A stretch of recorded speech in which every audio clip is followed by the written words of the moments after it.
দেখো সকল কত বৃষ্টি বন্ধুদেরকে হচ্ছে। রাখি পূর্ণিমার অনেক অনেক প্রীতি ও শুভেচ্ছা। তো আজ সকালবেলা উঠেই দেখি এত বৃষ্টি পড়ছিল। তো যেহেতু আমি রাখি পূর্ণিমার দিনে আমি পুজো করি, আমি বাসায় থাকতে ঘরে পুজো দিতাম। তারপর রাখি রাখি যদি বাসায় থাকে তাহলে বাসায় হাতে পরিয়ে দিতাম, না হয় আমি সিংহাসনে বেঁধে রাখতাম।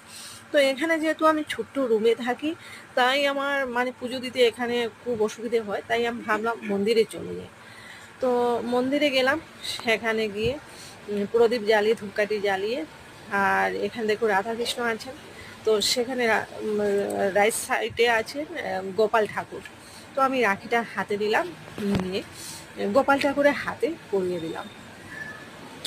তো সেখানে পুজো টুজো করে এই যে রাখিটা গোপাল ঠাকুরের হাতে, খুব ভালো লাগছিল। তো যাই হোক, পুজো টুজো করে আমি বাইরে এসে দেখি এত জল হয়েছে, কি বলবো বন্ধুরা। আর তা তো আমি একা আসিনি, সাথে একটি ছোট্ট মেয়েও আছে। সে, আমি যেখানে যাই বলবে আন্টি তোমার সাথে যাবো, তোমার সাথে যাবো, না বলে তো পারি না, তাই সাথে নিয়ে বেশ গেলাম। তো ওরও বেশ কষ্ট হয়েছে।